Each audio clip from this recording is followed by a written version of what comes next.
Hello students, welcome to सेफिया online classes. कैसे हैं आप सभी स्टूडेंट्स? मैं आशा करता हूं कि आप बहुत अच्छे से होंगे। जैसे कि मैंने आपसे प्रॉमिस किया था कि आज मैं आपको जीन पियाजे का सिद्धांत, ठीक है, क्योंकि मनोविज्ञान में जीन पियाजे साहब का एक बहुत बड़ा योगदान है, आप सभी स्टूडेंट जानते हैं। और अगर आपने मनोविज्ञान में जीन पियाजे साहब को नहीं पढ़ा तो आपने कुछ भी नहीं पढ़ा। लेकिन जीन पियाजे को समझना, बहुत कई स्टूडेंट होते हैं कि वो समझ नहीं पाते हैं इनकी थ्योरी को, क्योंकि इसमें बड़ा ये कॉम्प्लिकेटेड टॉपिक है। और कॉम्प्लिकेटेड इसलिए है क्योंकि बच्चों का पढ़ने का तरीका गलत है। अगर बच्चे इसको तरीके से पढ़ेंगे, जैसे कि मैं पहली इस पार्ट में आपको इनका परिचय दूंगा और कल मेरा सेकंड पार्ट होगा और फिर इसके बाद थर्ड पार्ट होगा। इसकी 4 वीडियो मैं बनाऊंगा और इन 4 वीडियो को आप क्रम वाइज देखेंगे तो 100% आपके सारे कंसेप्ट क्लियर हो जाएंगे, ऐसा मेरा आपसे वादा है। और बड़ी मेहनत से मैंने आपके लिए बहुत ही आसान तरीके से और आसान शब्दों में, आसान भाषा में मैंने इस सिद्धांत को एक्सप्लेन करने का प्रयास किया है।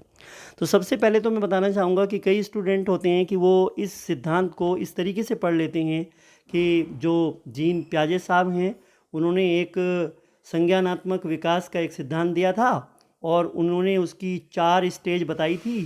संवेदी प्रेरक अवस्था, पूर्व संक्रियात्मक अवस्था, मूर्त संक्रियात्मक अवस्था और अमूर्त संक्रियात्मक अवस्था, ठीक है ना। Sensory motor stage, pre operational stage, concrete operational stage और फॉर्मल ऑपरेशनल स्टेज। वो डायरेक्ट क्या करते हैं कि वो इस मुद्दे पे आ जाते हैं, लेकिन वो फिर कंफ्यूज हो जाते हैं। वो कंफ्यूज कहाँ होते हैं स्टूडेंट्स? मैं आपको ये बताता हूँ आपकी प्रॉब्लम क्या है। आपकी सबसे बड़ी प्रॉब्लम ये है कि आप लोगों का बेस क्लियर नहीं है। जब तक आप बुनियादी चीज़ों को नहीं समझेंगे, जब तक आप अपनी वोकैबलरी को स्ट्रॉन्ग नहीं करेंगे, जब तक आप उसके टर्म को नहीं समझेंगे, डायरेक्ट आप रट्टाफिकेशन की तरफ चले जाएंगे तो आप कभी भी किसी नतीजे पर नहीं पहुंच पाएंगे। जीन पियाजे पढ़ लिया आपने, 1 हफ्ता लग गया, लेकिन एक क्वेश्चन भी आपका एग्जाम में हल नहीं होता। क्यों नहीं होता? आपने कभी सोचा है? वो इसलिए नहीं होता क्योंकि आपका कंसेप्ट क्लियर नहीं हो पाया, राइट। टॉपिक पूरा होने का ये मतलब नहीं होता है कि आपका सिलेबस पूरा हो गया तो आपकी जिम्मेदारी खत्म हो गई। सवाल ये होता है कि अगर आपने कोई भी टॉपिक पढ़ा है तो उसे पूरा करने के बाद आप कितने क्वेश्चन हल कर पाते हैं, उस आपके अंदर योग्यता कितनी आई है, वो इंपॉर्टेंट होता है। तो हमें आपकी योग्यता पे ध्यान देना है, ठीक है। तो सबसे पहले मैं आपको बताना चाहूँगा कि सबसे बड़ी इसमें प्रॉब्लम ये होती है कि हमें इसका सबसे पहले इस सिद्धांत को पढ़ने से पहले हमें इसकी वोकैबलरी को पढ़ना बहुत ज़रूरी है, इसकी टर्म्स को जानना बहुत ज़रूरी है। जब तक हम इसके टर्म्स को नहीं जानेंगे ना, तो ये सिद्धांत हमारे लिए पढ़ना बहुत मुश्किल हो जाएगा। वो टर्म्स कौन कौन सी है सेकेंड वीडियो में मैं आपको डिस्कस करूँगा। उसके बाद में आप मुझे बताना कि आपको ये सिद्धांत आपकी समझ में आया है या नहीं आया है। वो टर्म्स क्या है, मैं आपको एक ब्रीफ इंट्रोडक्शन दे देता हूँ उन टर्म्स के बारे में, जो मैं आपको कल सेकंड वीडियो में डिस्कस करूँगा। सबसे पहले मैं आपको बताऊँगा कि संज्ञान क्या होता है, कॉग्निजेशन क्या होता है। कॉग्निजेशन, अनुकूलन किसे कहते हैं, एडेप्टेशन होता है। ये क्या होता है इसका मतलब, ठीक है। और ये आत्मसात्करण क्या होता है, एसिमिलेशन किसे कहा जाता है। समायोजन, एकोमोडेशन में क्या डिफरेंस होता है। एसिमिलेशन में और एकोमोडेशन में, यानी जो आत्मसात्करण है और समायोजन है, दोनों में क्या अंतर होता है आपको पता है? नहीं पता है। साम्य धारण क्या होता है, इक्विब्रेशन। तो इक्विलिब्रेशन क्या होता है, इक्विलिब्रेशन क्या होता है, तो ये तमाम चीज़ें आपको बताई जाएंगी कल। आपको स्कीमा क्या होता है, जीववाद क्या होता है, एनिमिज्म, है ना। और ईगोसेंट्रिज्म क्या होता है, अहम केंद्रिता। केंद्रीकरण किसे कहते हैं, सेंट्रेशन। विकेंद्रीकरण किसे कहते हैं, डिसेंट्रलाइजेशन। पलटावी, रिवर्सिबिलिटी क्या होती है, संरक्षण क्या होता है, कंजर्वेशन क्या होता है, ये ठीक है ना। तो ये ए पलटावी किसे कहते हैं। तो ये तमाम जो वोकैबलरी है तब तक आपके ये क्लियर नहीं होगी, क्योंकि इसके 4 चरण होते हैं सिद्धांत के, और 4 चरण में ये जो वोकैबलरी मैंने आपके सामने रखी है ये वर्ड्स आएंगे और पूरी की पूरी थ्योरी इन्हीं वोकैबलरी के इर्द गिर्द घूमेगी। जब तक आपकी ये क्लियर नहीं होगी तब तक आप सिद्धांत नहीं समझ पाएंगे, राइट। तो मैं यकीन के साथ कहता हूँ कि आप इस वीडियो को देखिएगा ध्यान से और 100% आपको ये समझ में आएगा। और ये 4 पार्ट देखने के बाद में कहीं से भी कोई क्वेश्चन आप करके देखिएगा, आई गारंटी यू आप कोई भी क्वेश्चन आप हल करे बिना रह नहीं पाएंगे। 100% you can solve each and every question of Jean पियाजे theory, I guarantee you of this, right. तो चलिए स्टूडेंट शुरू करते हैं। सबसे पहले तो मैं आपको जीन पियाजे का ये सिद्धांत से पहले मैं इस वीडियो में पार्ट 1 में आपको इसका परिचय देना चाहूँगा और इसके परिचय को हम शुरू करते हैं। जीन पियाजे का पूरा नाम जीन विलियम आल्फ्रेड प्याजे था। सबसे पहले तो मैंने आपको इनका पूरा नाम बताया है, एक परीक्षा में पूछा हुआ था तो मैंने वहीं से उठाया, ये बहुत मेहनत करके नोट्स बनाए हैं आपके लिए। चलिएगा, जीन प्याजे का जन्म 9 अगस्त 1896 ईस्वी में स्विट्ज़रलैंड में हुआ था। उन्होंने 22 वर्ष की आयु में ही जीव विज्ञान जूलॉजी में पीएचडी की थी तथा जीव विज्ञान व शिक्षा में उपाधि प्राप्त की थी। नंबर 3, इन्होंने जीव विज्ञान एवं ज्ञान प्राप्ति की प्रक्रिया के बीच संबंध खोजने का प्रयास आरंभ कर दिया था। देखिए स्टूडेंट, जीव विज्ञान यानी बायोलॉजी में हम क्या करते हैं कि हम वहाँ पे ब्रेन के बारे में भी पढ़ते हैं, ठीक है ना। तो इन्होंने वहाँ पे भी एक संबंध खोजना स्टार्ट कर दिया था और इनकी मृत्यु जब ये 84 वर्ष के थे 16 सितंबर 1980 में हो गई थी। और आल्फ्रेड बिने 1905 में, क्योंकि बुद्धि के सिद्धांत की अगर हम बात करें तो इनका नाम जुड़ा हुआ है इससे, तो ये भी मैं आपको टीच करूंगा बाद में, बहुत सारी थ्योरी मैं आपको पढ़ाऊंगा, यू डोंट वरी। 1905 में फ्रांस के स्कूल के बच्चों पर बुद्धि परीक्षण कर रहे थे। कौन कर रहे थे? आल्फ्रेड बिने, ठीक है। उस समय जीन प्याजे फ्रांस गए हुए थे। वो उस स्कूल में चल रहे बुद्धि परीक्षण के कार्यक्रम में भी शामिल हुए थे। उन्होंने देखा कि उस फ्रेंच स्कूल के बच्चे साधारण बौद्धिक प्रश्नों के उत्तर भी गलत दे रहे थे। इससे जो जीन प्याजे साहब थे वो काफ़ी विचलित हुए, मतलब वो काफ़ी सरप्राइज हुए कि बताओ ये बच्चे इतने आसान सवालों का जवाब भी नहीं दे पा रहे हैं। तो वहीं से इनके मन में एक प्रेरणा आई और वहीं से इन्होंने जो है ये प्रतिज्ञा ली थी और आगे जाके इन्होंने क्या किया वो आप देख लीजिएगा। फ्रांस से अपने घर स्विट्ज़रलैंड वापस आकर उन्होंने अपनी पत्नी के सहयोग से अपने ही तीन जो संतानें थी इनकी, जो 3 बच्चे थे इनके, अपने ही 3 बच्चों पर मानसिक विकास संबंधित इन्होंने लंबवत अवलोकन शुरू किया और लगभग इन्होंने 35 वर्ष तक ये अवलोकन किया था। यानी इन्होंने हर पल को, हर मोमेंट को इन्होंने ऑब्ज़र्व किया और उसके ऑब्ज़र्वेशन के नतीजे के बाद में एक सिद्धांत दिया और उसके बाद में इनका ये सिद्धांत आया था, अभी हम आपको बताना चाहेंगे। इस प्रकार उन्होंने अपने तीनों बच्चों को मानसिक विकास संबंधित क्षण प्रति क्षण का लेखा जोखा तैयार किया।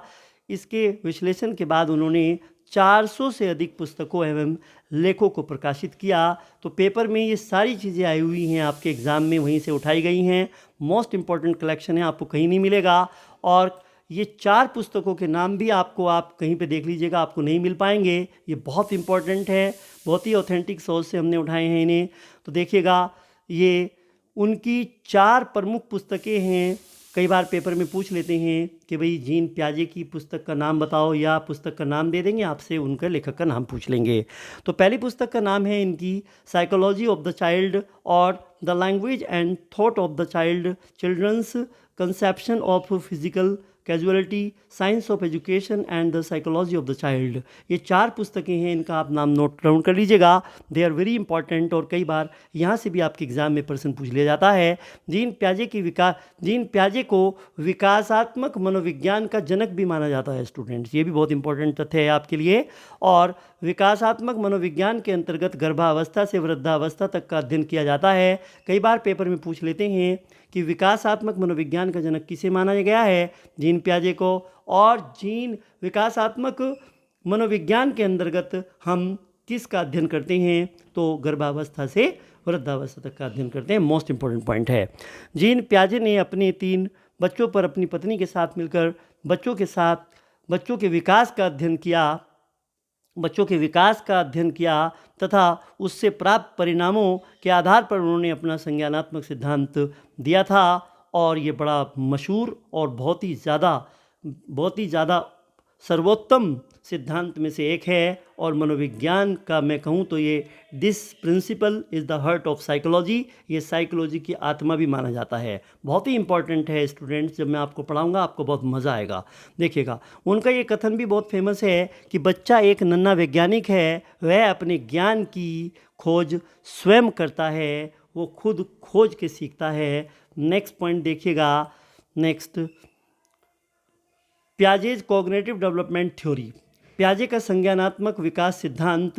अब देखिए, इसको शुरू करने से पहले कल की जो वीडियो मेरी आएगी उसमें मैं आपको पहले इसकी टर्म्स बताऊंगा, वोकैबुलरी बताऊंगा। सबसे पहले आपके लिए जानना ज़रूरी है कि अनुकूलन किसे कहते हैं, साम्य धारण किसे कहते हैं, समायोजन किसे कहते हैं, संज्ञान किसे कहते हैं, स्कीमा क्या होती है, जीववाद क्या होता है, केंद्रीकरण, विकेंद्रीकरण, संरक्षण, अहम केंद्रिता और अपलटावी क्या होता है, इन तमाम वर्ड्स के बारे में, आत्मसातकरण, अडेप्टेशन क्या होता है, अनुकूलन क्या होते हैं, ये सब वर्ड्स, इन तमाम वर्ड्स के बारे में आप अगर जान जाएंगे तो ये समझना और सीखना आपके लिए बहुत आसान हो जाएगा, ऐसा मेरा मानना है।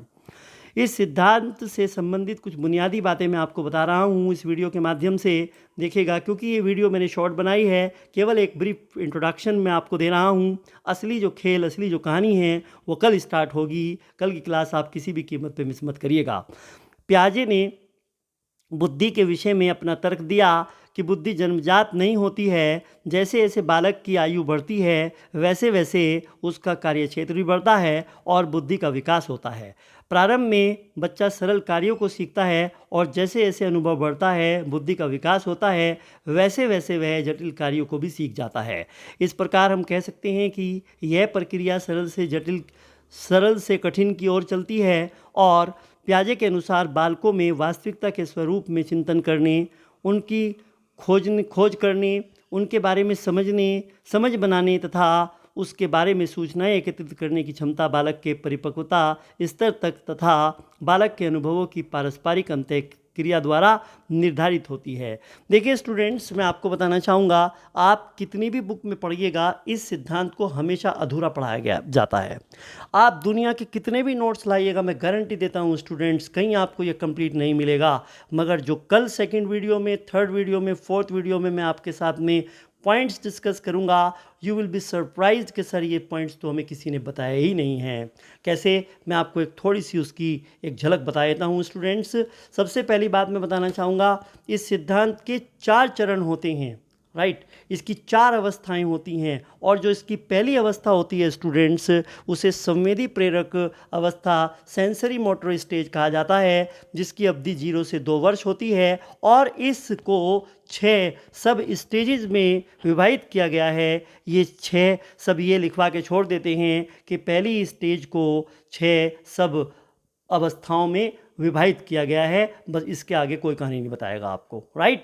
तो मैं आपको ये बताना इसीलिए बच्चों के क्वेश्चन हल नहीं हो पाते, क्योंकि यहाँ से क्वेश्चन आ जाता है और यहीं से क्वेश्चन आता है, राइट। वो 6 उप अवस्थाएँ कौन कौन सी होती हैं स्टूडेंट्स, ये जानना आपके लिए बहुत ज़रूरी है और ये बहुत ही बेहतरीन और बहुत ही इम्पॉर्टेंट टॉपिक है, आपको सीखना चाहिए। और मैं आपको हल्का सा ब्रीफ कर देता हूँ।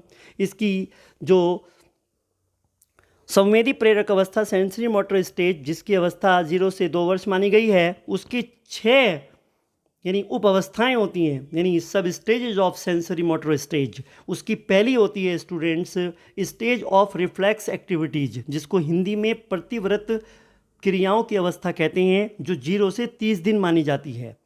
दूसरी होती है प्रमुख वृत्तीय प्रतिक्रियाओं की अवस्था, जिसे इंग्लिश में stage of primary circular reaction कहते हैं, जो 1 महीने से 4 महीने तक होती है। और एक तीसरी होती है गौण वृत्तीय प्रतिक्रियाओं की अवस्था, stage of secondary circular reaction, और वो 4 माह से 8 माह तक मानी जाती है उसकी अवस्था। और उसके बाद में चौथी होती है गौण स्कीमेटा के समन्वय की अवस्था, stage of coordination of secondary schemata, वो 8 से 12 माह तक मानी जाती है। और पांचवी होती है स्टूडेंट्स तृतीय वृत्तीय प्रतिक्रियाओं की अवस्था, स्टेज ऑफ टाइटरी सर्कुलर रिएक्शंस, और ये 12 से 18 माह तक मानी जाती है। और मानसिक संयोग द्वारा नए साधनों की खोज की अवस्था, stage of the invention of new means through mental combination, यानी 18 से 24 माह तक इसकी अवस्था मानी जाती है। एक परीक्षा में आया हुआ क्वेश्चन था, एक स्टूडेंट दिल्ली में कोचिंग करके आया, मैंने उससे एक सवाल पूछ लिया, भाई पियाजे पढ़ के आए हो, 25-30 हज़ार रुपये लगाए हैं बेटा? कहा कि सर पियाजे तो बड़ा अच्छा आता है मुझे। मैंने कहा बेटा ये बताइएगा कि बच्चा किस अवस्था में होता है जब वो अंगूठा चूसना शुरू करता है। मैंने उसे 4 ऑप्शन दिए, मैंने उसे कहा, मैंने कहा बेटा ए ऑप्शन है प्रतिव्रत क्रियाओं की अवस्था, प्रमुख वृत्तीय प्रतिक्रियाओं की अवस्था, गौण वृत्तीय प्रतिक्रियाओं की अवस्था और गौण स्कीमेटा के समन्वय की अवस्था। बताइए बच्चों को मुझे जवाब नहीं दे पाया। रीज़न क्या है? पढ़ाने वालों में कमी नहीं है, टीचर बहुत अच्छे हैं, all the teachers are nice, सब टीचर अच्छा पढ़ाते हैं स्टूडेंट्स, नो कंपैरिजन। बट बच्चे क्या होते हैं कि वो ध्यान से नहीं पढ़ते, राइट? उसे पढ़ाया गया होगा लेकिन ध्यान से नहीं पढ़ा होगा उसने। तो एक एक बात को ध्यान से समझिए, जल्दबाजी मत करिए आप। एक एक चीज़, जो भी टीचर आपको पढ़ा रहा है आप उससे पूरा ज्ञान लें, संपूर्ण ज्ञान लें, क्वेश्चन पूछें, संतुष्टि करें, तभी आगे बढ़ें आप। तो इसके लिए इसका आंसर होगा क्या? स्टेज ऑफ रिफ्लेक्स एक्टिविटीज़, यानी ये इसकी सब स्टेज की पहली अवस्था होती है प्रतिव्रत। इसको हम सहज प्रतिक्रिया की अवस्था भी कहते हैं, और ये 0 से 30 दिन तक मानी जाती है, जिसमें बच्चा अंगूठा चूसना शुरू करता है और ये अपनी ज्ञानेंद्रियों से ही सीखता है। और इसकी ज्ञानेंद्रियां ही इसके उपकरण हैं सीखने के, क्योंकि इस नवजात शिशु के पास में भाषा तो होती नहीं है, तो ये अपनी ज्ञानेंद्रियों के माध्यम से ही सीखता है। तो प्याजे साहब इसकी ज्ञानेंद्रियों को इसके उपकरण भी कहते हैं। कल हम इसके बारे में डिटेल में चर्चा करेंगे। तब तक के लिए ऑल द बेस्ट स्टूडेंट्स। अगर आपको ये वीडियो अच्छी लगी तो आप यूट्यूब कमेंट में कमेंट करके ज़रूर बताएं। Thank you so much, all the best.